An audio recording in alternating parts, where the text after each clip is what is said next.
Magnify Utah's Community Quest is a cool new initiative of the Utah Division of Multicultural Affairs.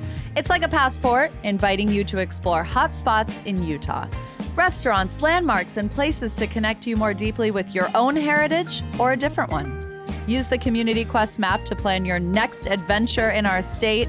Along the way, you might try a new dish like kimbap or kolaches, explore a neighborhood market, or attend a local festival. Pick up a physical copy of the passport at a library near you. Get all the details at multicultural.utah.gov/magnify.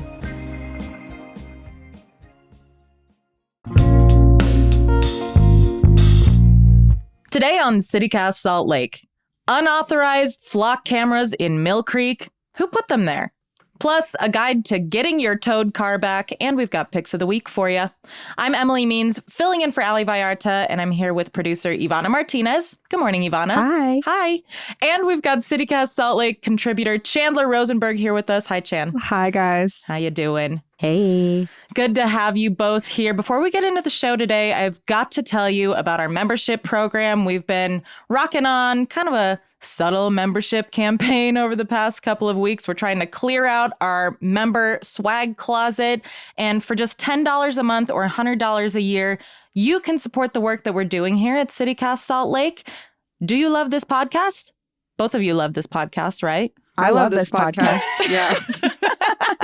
I make this podcast. You make this podcast. You're paying me to say that. You're on this podcast. We're paying you to say that. But for a lot of people, I've heard it really is part of their morning routine. So if you can't imagine starting your morning without CityCast Salt Lake, we need you to invest in the work we're doing here so that we can keep doing it for a really long time. So become a neighbor today at membership.citycast.fm.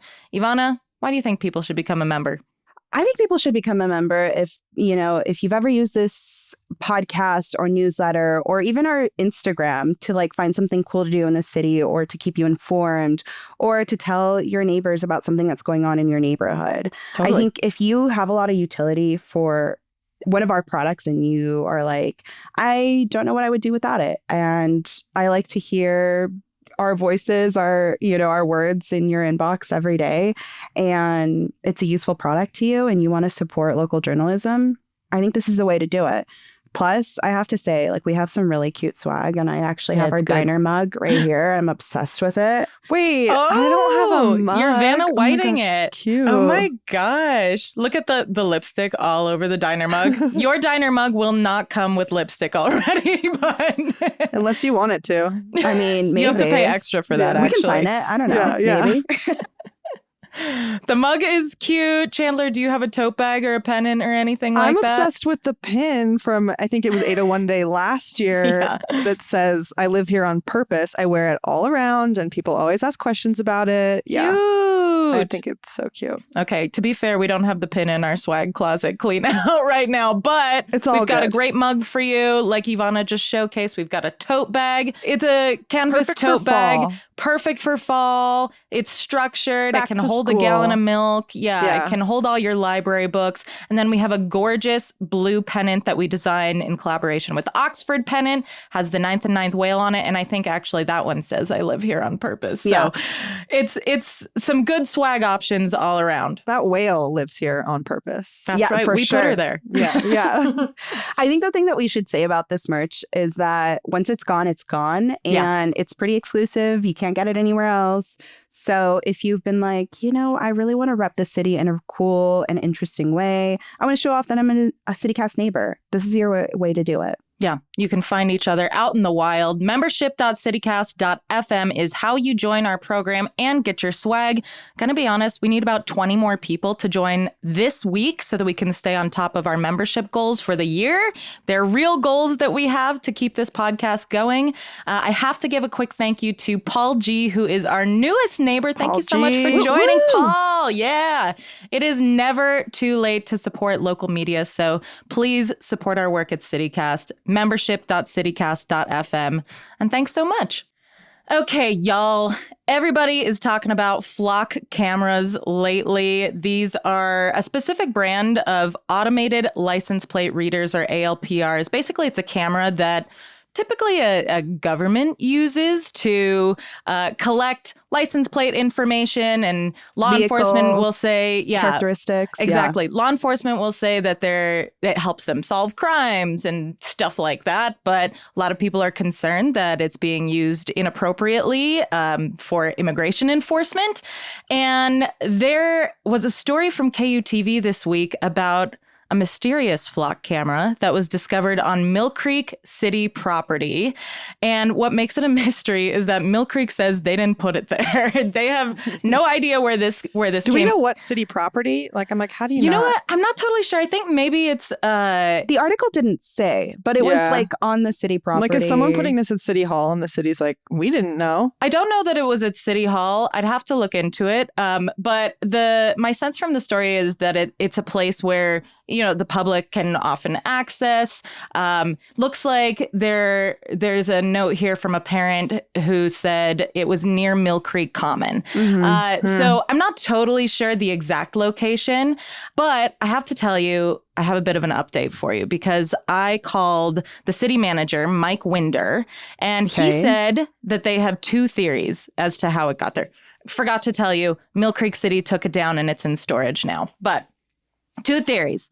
One is that Unified Police Department used to have a contract with Flock. Millcreek City does not have a contract with Flock, but Unified Police Department, who does law enforcement for Millcreek, did formerly have one.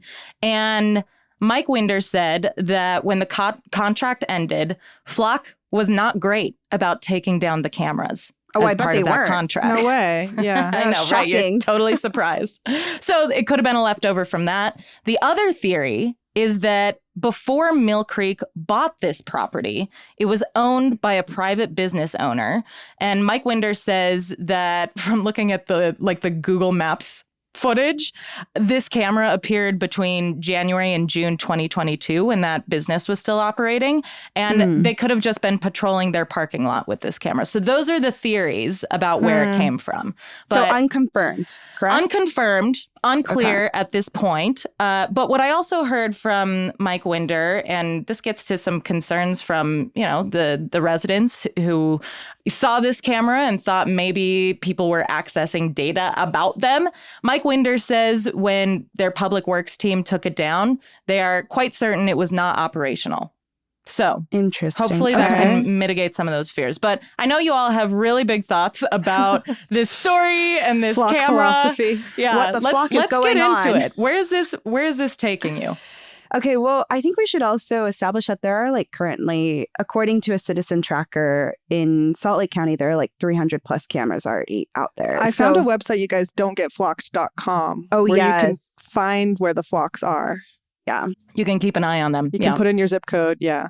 Yeah. I mean, there are a lot of things that are coming up in this conversation, and it's something I've been thinking about quite a lot recently because there are things I can't untangle from this story, which is how pervasive surveillance technology is becoming and how marketized it's becoming to the public in a consumable way where we're kind of slowly allowing this to become our new normal, right? I think everybody has a big distaste for flock cameras. From a surveillance point of view, a lot of the public has pushed back around this in Utah cities. You know, we're seeing, as you mentioned, I think Millcreek doesn't currently have a contract with Flock. They do not.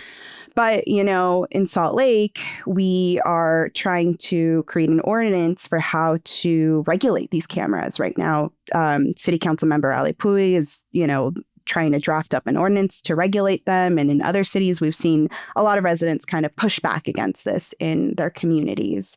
Right. At the same time, I feel like we're seeing more surveillance type technologies creep into our daily lives. I'm sure you guys have seen the Kylie Jenner Meta glasses. The Meta glasses. Oh, I mean, the iPhone's listening to us too. Yeah, for we're sure. We're constantly being surveilled. We're constantly, and we should say maybe this started a little the Ring cameras, Yeah. Right. Yeah. Right. But I don't know. I think we're just watching America become a surveillance state slowly, and we're creeping into that. And there's this kind of push and pull as to when we want to be recorded as to when we don't, and like how we're allowing that to happen in these public spaces by our government. And it's all entangled there for me. Mm-hmm. Yeah, it all feels really blurry, and I think kind of comes down to like, to what end are we being surveilled? Like, what's different about the flock cameras, I think, is that it's particularly being used by law enforcement and tracking people to, and apparently private businesses too. I mean, Mike Winder was telling me there are flock cameras in the Home Depot parking lot in Millcreek, right? Yeah. Concerning because we know that a lot of immigrants, like, day laborers work in these areas as well. I think like something that happened recently is like the Washington Post came out with how law enforcement was misusing these cameras as well. And I think that's where a lot of this like distrust stems from the public. Their ex-girlfriends. Yeah. It's hard. There's like, to a degree, I feel like we've been like since we got on the internet and started using social media, I don't know. I'm kind of just like assuming my data is everywhere. And I don't think about it a whole lot. It doesn't scare me a ton just because there's a part of me that feels like I don't have any control over it. I think AI is really scary. Makes it all scarier, kind of like turns up the volume, because the ability now for these technologies to, look at your car and then immediately figure out your identity, or like facial recognition. I think all of that's just gotten a lot more advanced, where the ability to track people down is, we can do that in a way where, 10, 20 years ago, you take a picture of someone, or a stranger takes a picture of you and you're like, I don't really know that would get back to me. So I think that piece is pretty concerning. But yeah, I mean, how do you guys feel in general? Like, where are you on the meta glasses? Oh, my God. Jesus. Well, okay. Can we tell me a little bit more about what the meta glasses are capable of? Well, they like basically record, right? And it's a very inconspicuous way of recording in public because the camera is built into the lenses. And it looks like you're just wearing regular glasses. It looks like you're wearing glasses. My understanding is that, like, I guess there's a little light that turns on that, lets you know. But it's hard to know when you're being recorded in public, right? Like, I think as you mentioned this before, like, Chandler, this isn't a new conversation at all. Like, we've been talking about Big Brother for so long, and like this state the surveillance state. Surveillance state. Like, this is not a new conversation. And, it probably came up when we started to have iPhones and we had, recording devices in our hands. And that's a thing. Yeah. But I think the argument here is like, you'd be able to tell when someone's recording you in public, maybe not always, but there is kind of this more pointed way of seeing when that's happening. And I think these glasses take away that kind of certainty. And you're just, this technology is used primarily in a really kind of creepy way, I feel like. And I guess we should say, like, we are talking about two separate things, although they're related, right? Like, talking about these flock cameras, especially when they're contracting with our local governments, that's where the public has more of a say. And they may not feel that, but, we can regulate that. We can regulate that. We can go to our city council meeting and say, hey, we are not comfortable having this here, or these are the types of regulations that we want to see. Even, talking about drones, which we know the Salt Lake City Police Department is using more and more to fight crime, And even like get on scene. We talked to the police chief about this as well. Exactly right. So, I mean, there are, when it's in the public realm in this way, I feel like as a resident of Salt Lake City, I have a bit more of a say because I can go to my government and say, this is not something that I support and want my tax dollars to be used for.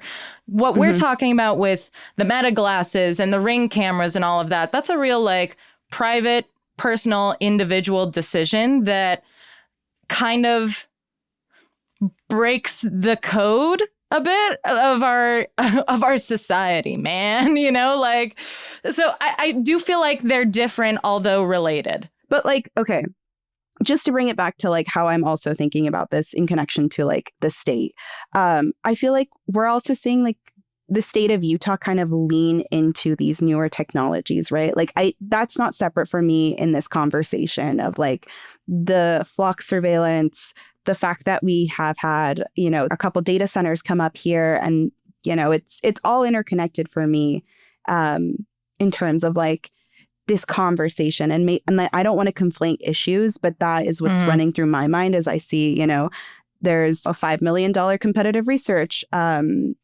competition about AI and how to enhance like AI to be human enhancing, and we're seeing more flock cameras. Like, I feel like Charlie Day, and I'm like, yeah, exactly. Your corkboard is covered in red string right now. Yeah. Well, I mean, just to kind of put a bow on this, I did ask the Millcreek City manager, Mike Winder, if this is something Millcreek would consider contracting with Flock.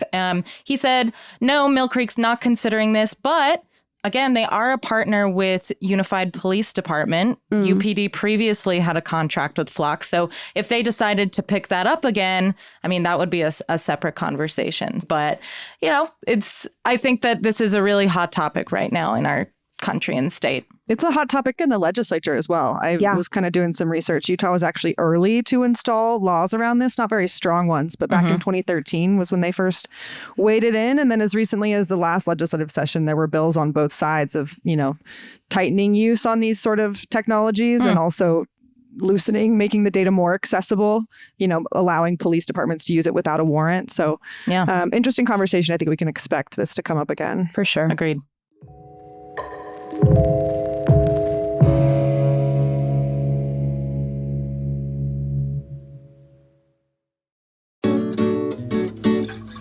Utah Presents has 21 exciting shows in this year's season, and I've got a promo code to save you ticketing fees. Highlights include their Jazz at Kingsbury Hall series with names like Branford Marsalis and Diane Reeves. That show is on October 7th. If you will need a Christmas gift for a family member, how about tickets to the Stella Cole Holiday Show on December 18th? Sure to be splendid and cozy.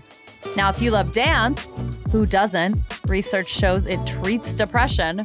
Check out Kingsbury Hall's Touring Dance Trio, featuring artists like the world-renowned Limon Dance Company on September 24th. I guarantee there is something for you or a loved one at Kingsbury Hall this season. Get tickets before August 17th, and you will pay 0 ticket fees when you visit utahpresents.org/citycast.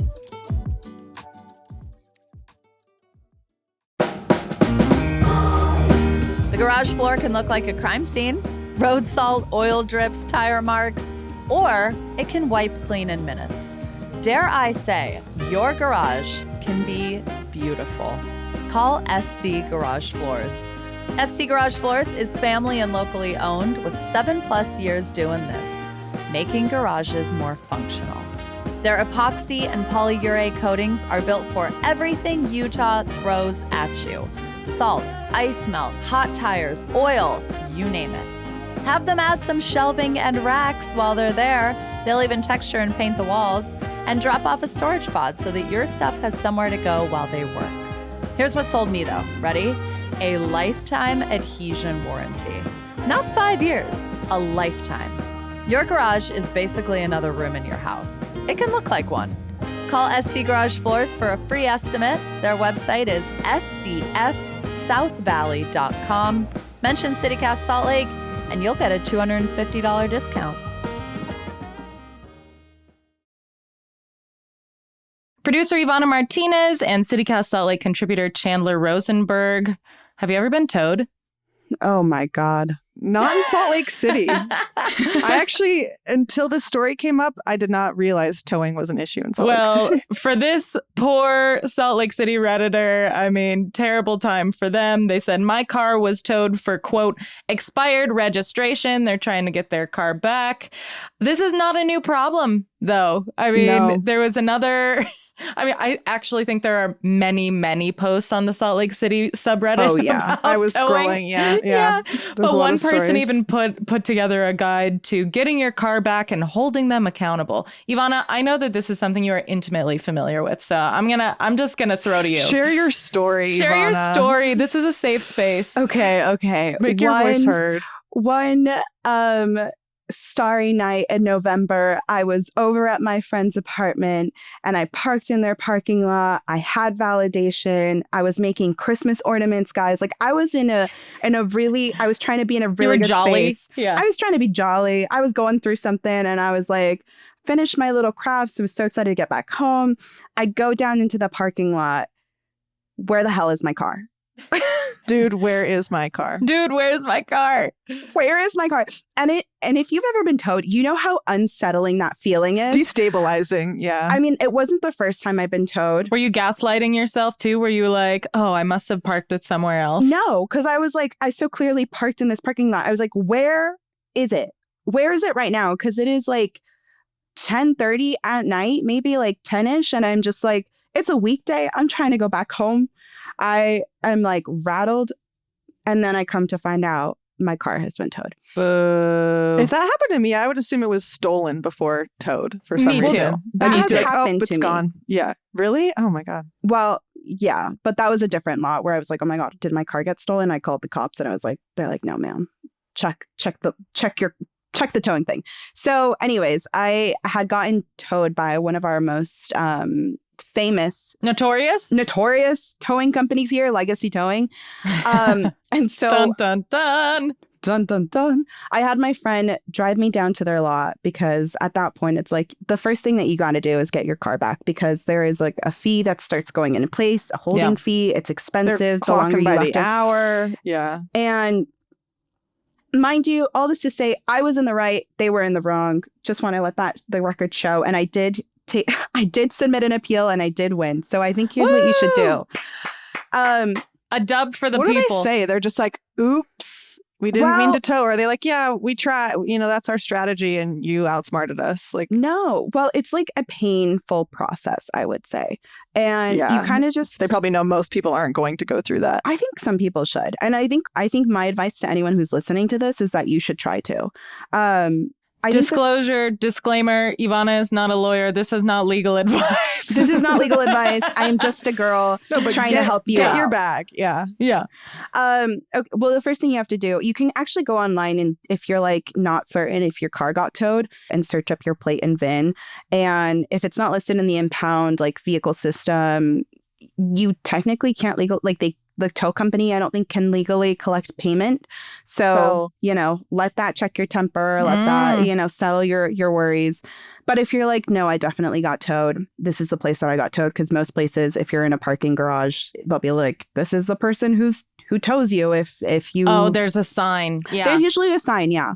So once you do that, give them a call, make sure they're, there's usually after hours. They have to have after hours open because some people be getting towed at 3 a.m. People, like, it happens.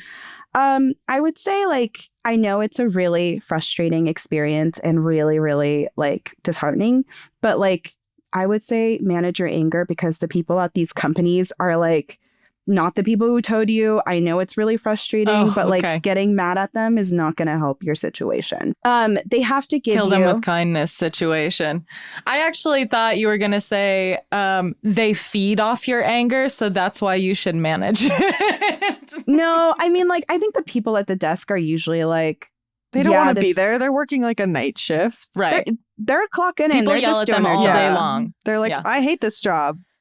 Yeah.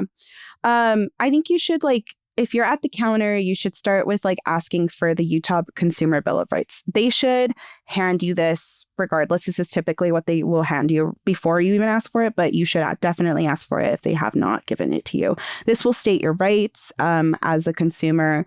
Other things I would ask for is like the storage start documentation. Like, what time did you impound my car? Was it like accurate? Because this is where you can be like, hey, you didn't have a right to do this. I would also ask for an itemized breakdown before paying, just to see like storage fee, unit fee, admin fee, any surcharges that you might be getting asked for. Mm-hmm. Can I just say, I mean, I think it's so cool that there's a consumer bill of rights. A bill of rights for specifically towing. About towing. Yes. To me, I mean, does that does that show that the legislature acknowledges this is a problem? Power to the people. Yeah. Yeah. I mean, it does happen quite frequently. That's why it's a pretty frequent post on Reddit, you know? Do we have any information about like where are you most at risk to be towed? Apartment parking lots, parking garages. Like I've never been towed and I do a lot of risky parking, but it's always on the street. I get parking tickets sometimes, but yeah, never towed. Oh, 100%. I think the riskiest places are like apartment buildings or like a privately owned, Or the Jimmy John's lot on 4th South. Places that have a sign that are like, you can get towed. And if you see that Legacy towing company or whatever other towing company, like, I think be aware, be cautious. Because I literally park in front of these and I'm just like, that they're just saying that. Utah doesn't You're tow. like, it's a scare tactic. Yeah, I'm like, it's a scare tactic and it is not working You are tempting me. fate, my friend. That is so funny, Chandler. Well, hey, watch out in that Jimmy John's parking lot. I've seen a lot of Reddit posts about that. I've never personally been towed there. Yeah. Have you been towed? We don't What's your experience? I've never been towed because I You're don't take follower. risks and I'm a rule follower to my core. Look, and I'm I try a rule to follower walk too. places. Yeah.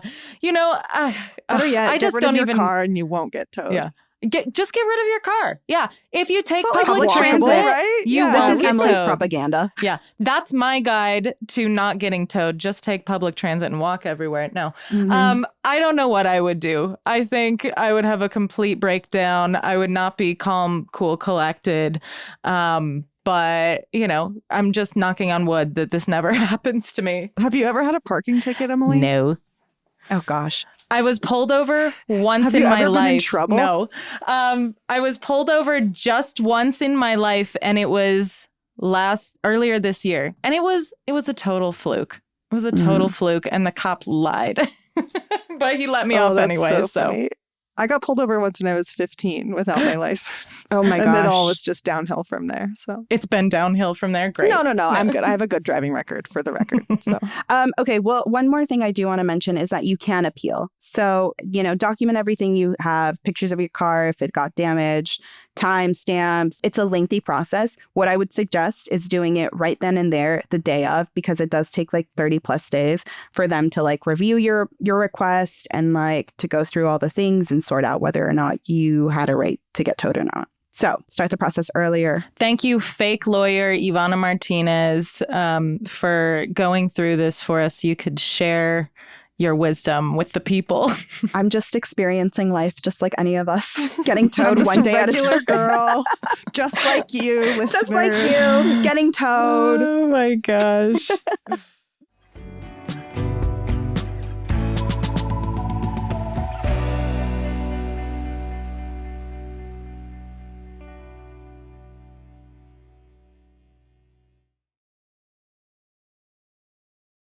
Producer Ivana Martinez and CityCast Salt Lake contributor Chandler Rosenberg. It's Friday, if you can believe it, and it's time for our Pick of the Week segment. But before we jump into that, I have got to thank our sponsor, Liberty Heights Fresh.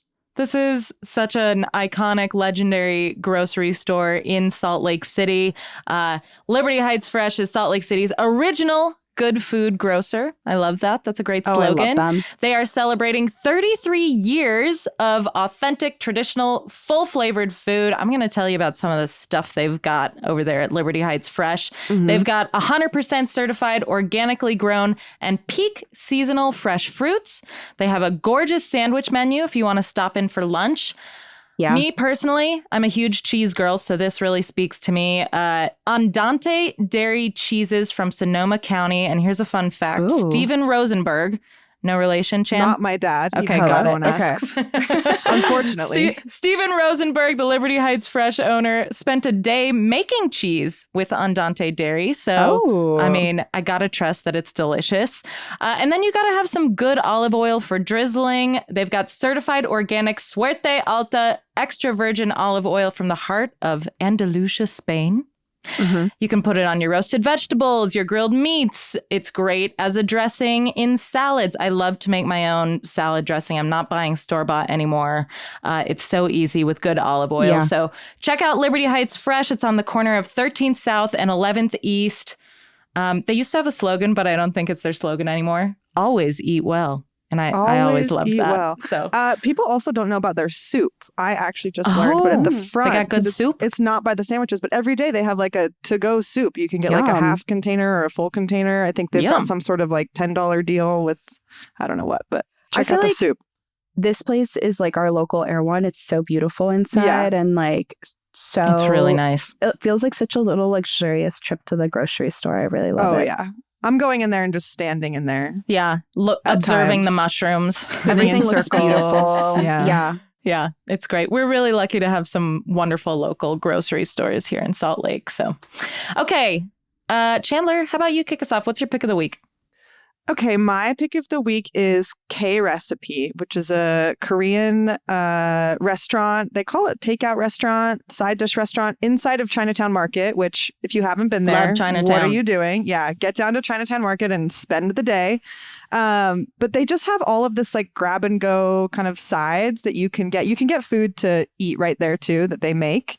But they have just like jarred pickles. You can get jars of kimchi of all sizes, kimchi pancakes, noodles, fish cakes. Wait, what do you get, Chandler? 10 different kinds of pickles. So I get their giant jar of kimchi. That's usually where I'm going for kimchi. Okay. The kimchi pancakes I'm obsessed with. The japchae noodles I'll usually get like a bunch of different like pickles and things and then like mix them into meals throughout the week to spice up my life. Your gut biome must be so strong.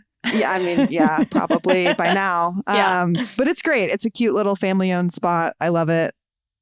Spice up your grocery shopping with K Recipe after you hit Liberty Heights Fresh. That's so fun. Love it. Something for everyone, you know. All right, Ivana, what's your pick? So a lot of kiddos are going back to school, and I have to mention that there's a back to school kickoff this Saturday hosted by Loki Coffee in the Salt Lake Public Library. Wow, that's so cute. Yeah, it's from 10:30. An iconic duo. Yeah, an iconic duo. Collab we've all been waiting for. Thank God it finally happened. Yeah, especially since like Loki feels like our city hall, so it makes sense. I'm like, what are they doing? Get involved in back to school? That's cool of them. They love the kids, Chandler. They should honestly open a mini branch at Loki. Yeah. Yeah. But they're going to have free crafts, free school supplies, and pop-ups to kick off the school year. And I do have to mention this other one because like in the neighborhood close by, Sidecar Donuts is doing a free donut for every student on Sunday. So you can do like a back to school weekend kind of situation. Saturday, head to the kickoff, and then Sunday go grab your donut. Cute. Get psyched for back to school. Have you guys been to Sidecar? I haven't been because I'm not a big cake donut girl, but is it good? It's good. Yeah. I'm not a cake donut person either, but I thought it was good to at least try. Yeah. Okay. Former owner of Cafe Rio, the OG Cafe Rio before they sold out and tanked. Really? Yeah. Wow. Cafe Rio's on the come up, Chan. Haven't you heard? No, it's back. I've seen the news. Yeah. Yeah. We went to their PR event. They're like, look, the burrito is back. The burrito, it's got fry sauce. We'll put the Dr. Pepper back in the pork again. Don't sue us.